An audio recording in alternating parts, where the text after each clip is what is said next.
Please take your seats as the show is about to begin. Beginners to the stage. Okay, we have clearance.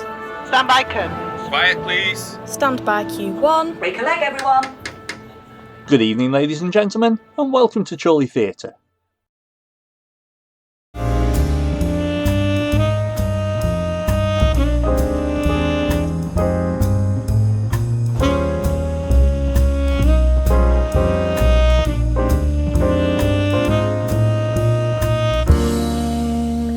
Sheila were just putting her recycling out when she spotted me gardening, so she came across. "Well, that's not a nice thing to find in the garden," I said, "and right in the middle of the lawn and all." Sheila said she remembered when cats always buried their mess in the border, covered it up with soil, but nowadays they just do as they like. Nobody has no manners anymore. Well, I said, personally, I find that most people are very nice. And anyway, who wants to put their hands in that mess when they're putting the petunias in? Anyway, it were a good job I spotted it before I runt more o'er it. "Oh, hover?" asked Sheila. "No, rotary," I said. But we both agreed that I dodged a bullet. I just scooped it up with a Sainsbury's bag, and into the bin it went. Sheila said I should keep a water pistol handy and then just shoot the culprit on sight. She said I should create a hostile environment. I said that I disagreed, and maybe that if I made it more attractive and homely to the cats, that they may not want to make a mess.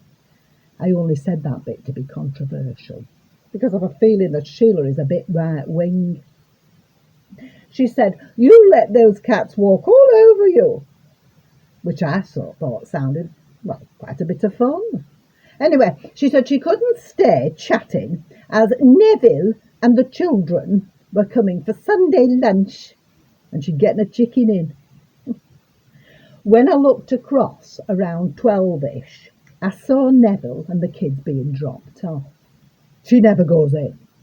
Neville's wife, Saskia.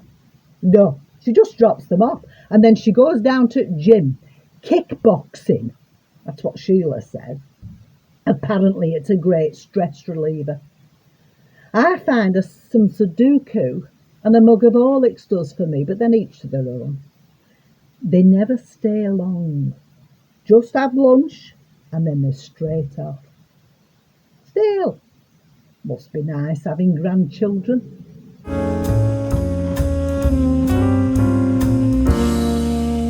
I've been on the internet Googling cat repellent.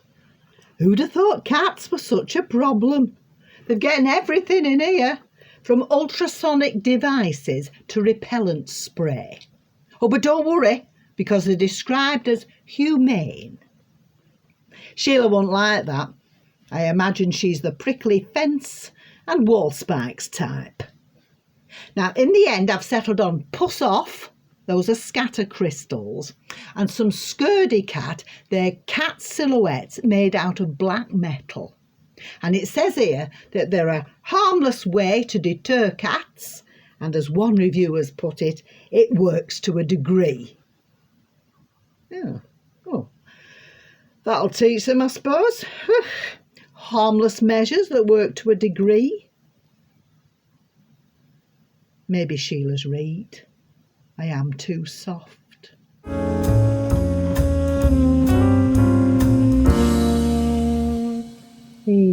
I were just putting the metal cats into the ground when Sheila saw me and she came over to see what I were doing. She laughed and said, "They certainly saw you coming. What a waste of money. They won't be fooling anyone." I placed them all strategically around my garden. People can laugh if they want to. I do not mind. Mind you, it's been 3 days since I put the models out there, and so far no mess. But I've never had so many cats visiting my garden. It's like I put out a welcome sign.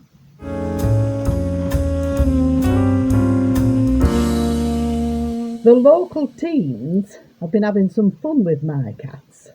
They've been arranging them in lewd positions. I woke up to the feline Kama Sutra on my front lawn. I was still in my dressing gown when Sheila marched across, all outraged, and it don't take much, telling me that this obscenity was worse than the cat mess, and that she hopes that I will be uncoupling those cats pronto. I thought, what could be worse? Sheila, I said, do try to look on the funny side.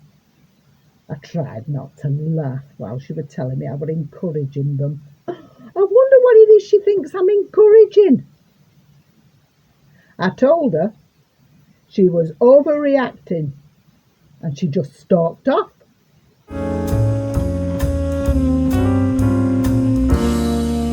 I've rearranged the cats respectably again now. We'll see how long that lasts. I nipped round to tell Sheila. I took her a piece of ginger cake. Oh, and some Sudoku for her nerves. Only she couldn't ask me in as she was just going out. Another time then, I said, as I left. As I got back home, I saw next door's Tabby Cat stretched out on grass. Eee, bold as brass it were. Oh, so I told it. I said, I'm watching you. And I gave it a proper hard stir just before I went back inside.